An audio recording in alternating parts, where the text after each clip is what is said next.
Hello everyone, my name is Elle. Welcome. Today I am going to be doing the If I Could Only Keep One tag.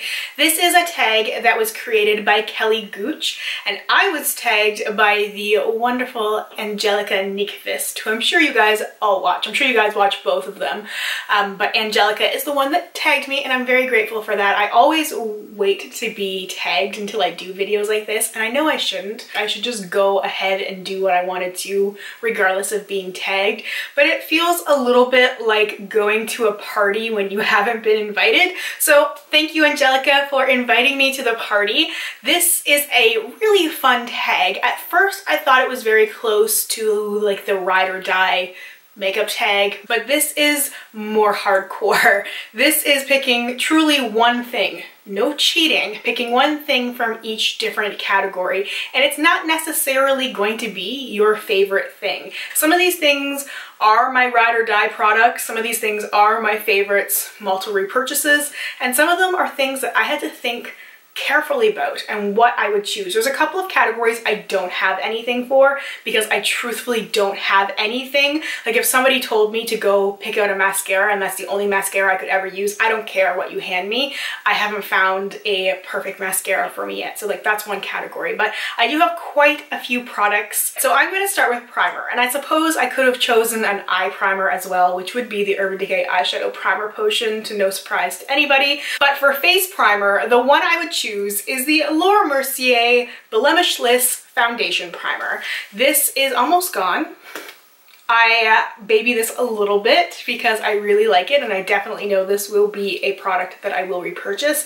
I chose this primer because it's not mattifying, but it's not too hydrating. It's not going to make my skin too shiny. Plus, it has those extra products in there to help against breakouts. And I don't break out very often, but when I do, I need serious products. So I chose this one because it's all around. You know, of course, I wish I could have products to hit all those different needs. Having just one thing, it's really hard in general because I can't imagine just living my makeup life that way.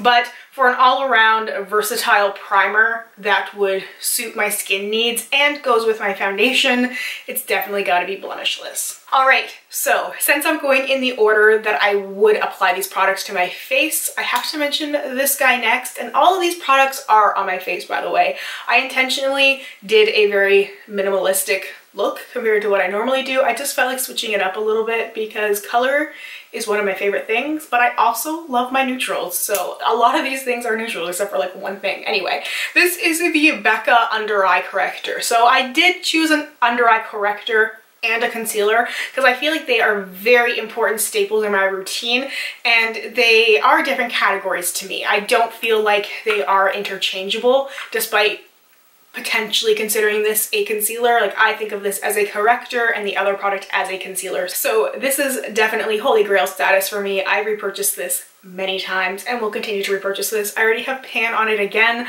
I use it constantly, although lately I've been using it just when I film, just to really brighten my under eye area, because I feel like the other stuff I have doesn't work quite as well. So I apply this underneath my eye area with one of those faux artiste style brushes that kind of look like a little like hairbrush or toothbrush.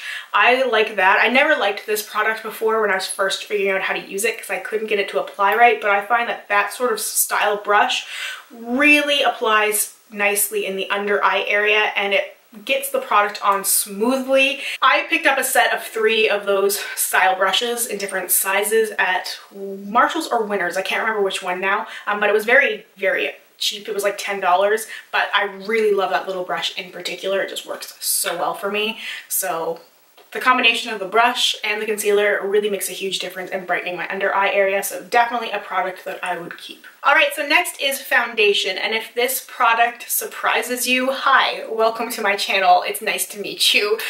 This is the Urban Decay Naked Skin Foundation. This is my 8th or 9th bottle of this. We're going to be reaching the double digits really soon in terms of repurchases. This is the shade 0.5. Perfect shade match. It's the foundation on my face today. I love it. I can't say enough good things about this. I could write a sonnet about this foundation. I should. Just write a beautiful poem about how much I love this foundation and how much it has changed my life. It sounds ridiculous and, you know, I'm only kind of serious. I really do love this foundation though. It's one of those things I can't imagine not having. So this was the easiest thing for me when it comes to this tag. This is a light to medium coverage foundation, meaning that I can sheer it out or build it up if I need to and it doesn't look cakey. I can't get full coverage with this, but I can get a medium coverage, and compared with the Becca under eye corrector and the concealer, which I'll be mentioning in a second, this is all I really need. So good. It's so good. And the partner, the Naked Skin concealer, is the concealer I would choose if I could only keep one. I have gone back and forth with this concealer, and it wasn't about the concealer itself, it's just that I had that thought, like, maybe there's something better out there. Because I'd repurchased this a couple times, and when I ran out of it, I was like, maybe I'll try something else. And I went through a couple of things and just, nope, nothing has compared to this. Like, nothing compares to you.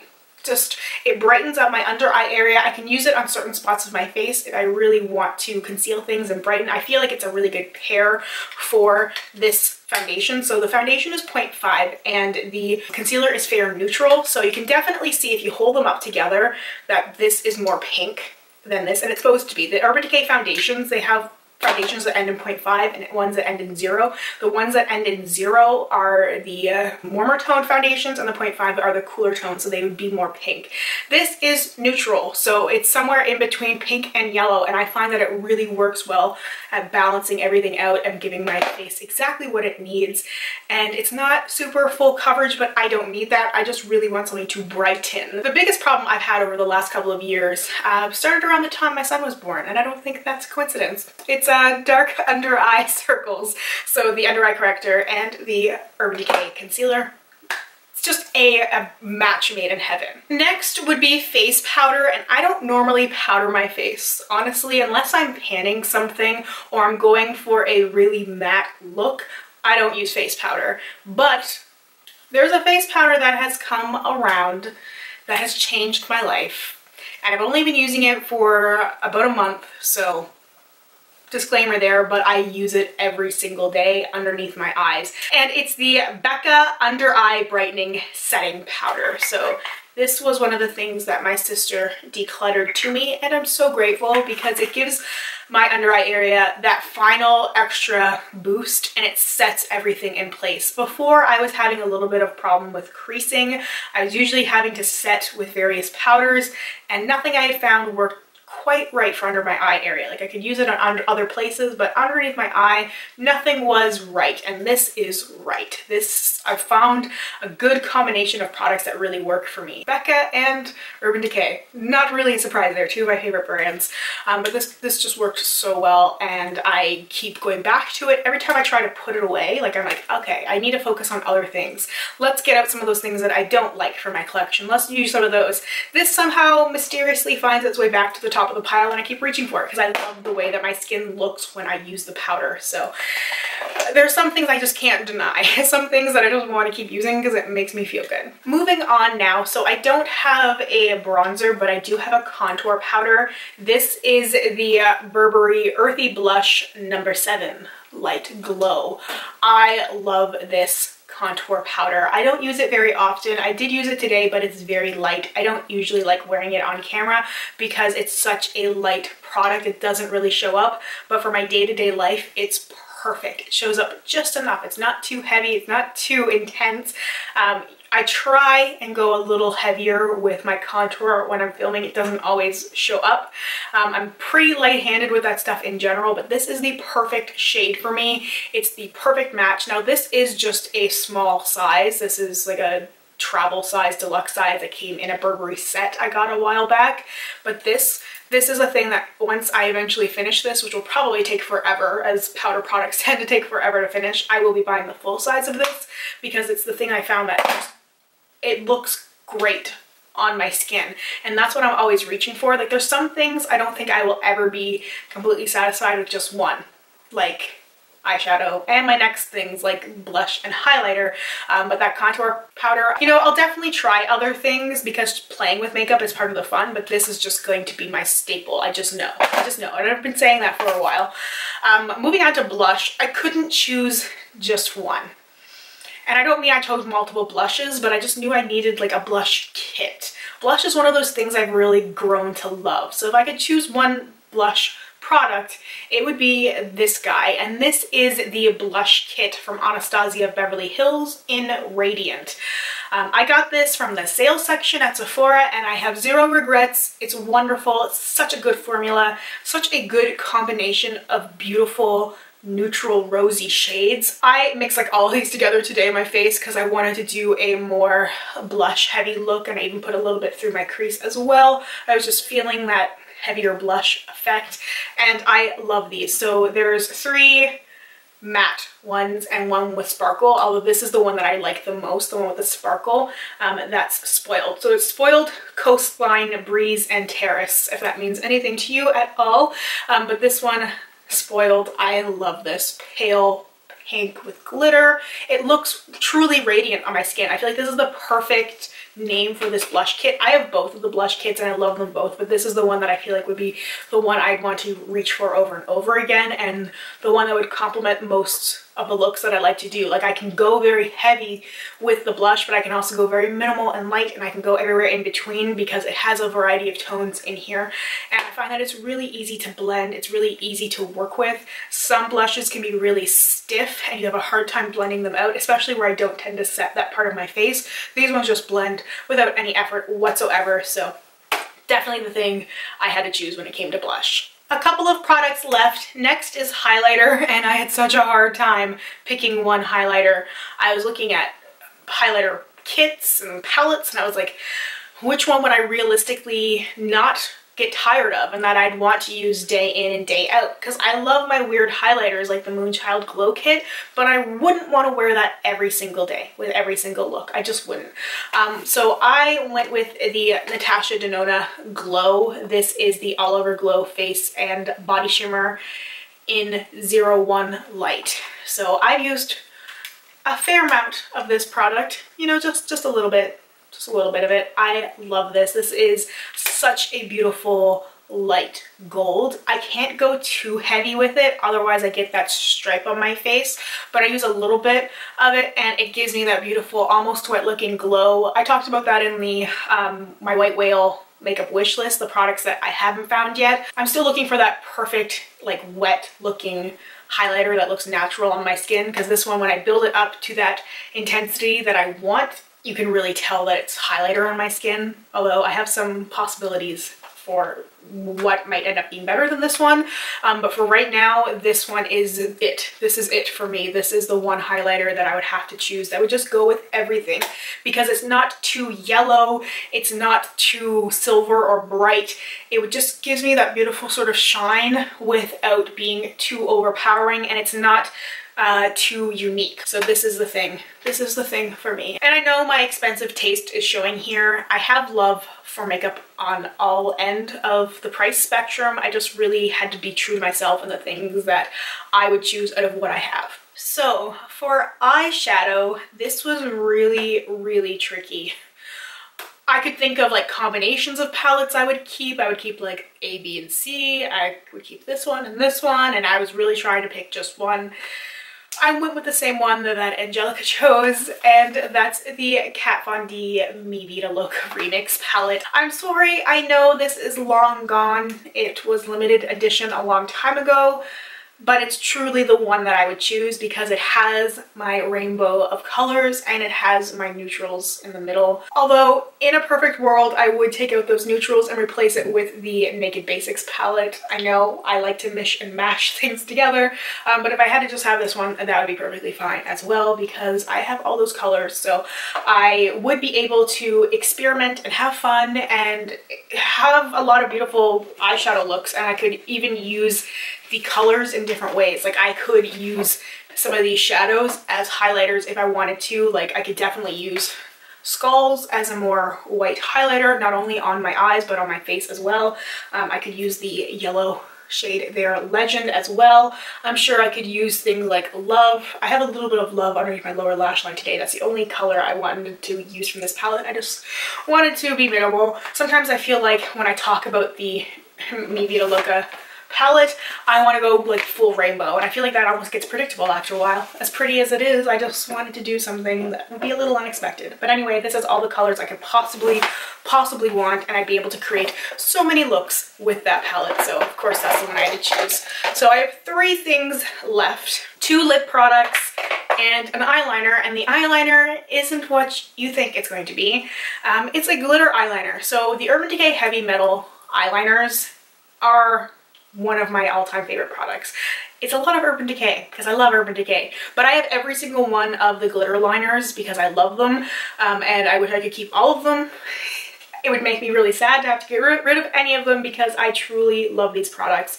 But I chose Midnight Cowboy, the gold, because I thought that it would pair well with everything. I'm wearing a little bit of it in my inner corner today, so I can use it that way as an inner corner piece of interest, or I can use it on my lower lash line. I can use it sort of as a traditional eyeliner. I can use it for detailing. I can use it with different colors. The thing with gold is that it's going to look cool with blue, and it's going to look cool with orange, and it's going to look cool with green and purple. Like, it's not going to stand out as weird like some of the other ones I like. Like, I really like the pink one called Grind from the newer Heavy Metal Glitter Liner collection. There's also one called Spandex, which is blue, that I really like, but I felt like those wouldn't pair as well with all the other things like Midnight Cowboy would. Midnight Cowboy is the most talked about when it comes to the heavy metal liners. It's not my favorite, but it is the one that I would choose because it would work with everything. For lipstick, I had to choose a Matte X Lippie Stix from ColourPop. This is my favorite lipstick formula, hands down. I wish there was a wider variety of shades available in this formula. I love it so much. It's truly, truly matte, and it stays on my lips all day, but it's much more comfortable than a liquid lipstick. And I just find it's a lot easier to use because I can reapply this product if I need to touch up a lot easier than I can a liquid lipstick. So this is the shade She Bad. This is a beautiful neutral shade for me. I find that it's not too warm and it's not too cool. It's a really good nude shade for me that would pair with whatever I want to do. So I am wearing that on my lips today with a gloss on top that I'll mention as my last product. This is just what I need and want out of a neutral nude lipstick. I love to play around with my lip colors, but if I had to choose just one, a nude just works so much better than bright colorful things because I can wear it with other products. And lastly, lip gloss. This guy from Dior. This is Mirrored, and it's this beautiful brown with warm glitter, but I don't find again that it's too warm. It's very similar to She Bad, and I find that they pair really well together. I can wear the lip gloss on its own and it's still pigmented enough to look pretty, and I can layer them together for a little bit of an extra glossy thing, and I can almost use She Bad as a lip liner and outline my lips a little bit and then go full gloss. So I have a couple of options there, and this is just something again that I feel like pairs well with everything. It's not going to steal focus from a black smoky eye. It's not going to compete with pink and orange and yellow and green, but it's also going to complement neutral things, very minimal things as well. So it's just a product that suits my needs if I lived in this fantasy dream world. Actually, it's not a fantasy, it's kind of more of a nightmare to me. This is some weird dystopian torture where I only can use a certain amount of products. Again, I'm being very dramatic. Sometimes I talk like this and people think I'm really serious, and they're like, you know, there are wars in other countries. People are dying. And I'm like, this is the way I talk. I get very excited about things, and sometimes I say things way too seriously and people just believe me. They don't realize that I'm kidding. Anyway, just wanted to throw that out there. All right, so that is everything for the If I Could Only Keep One tag. I'm not gonna tag anybody specifically. You're all invited to the party. Consider yourself officially tagged by me if you want to do this video. And if you don't want to do this tag yourself, let me know in the comments some of the things that you would pick. I would love to hear from you guys. If you happen to watch Kelly's channel and you want to tell her that I did this video, please do. I think it would be really cool if she checked this out. I'll be sure to let her know I did it as well. Thank you guys so much for watching and spending some time with me today, and I hope we get a chance to chat soon. Bye for now.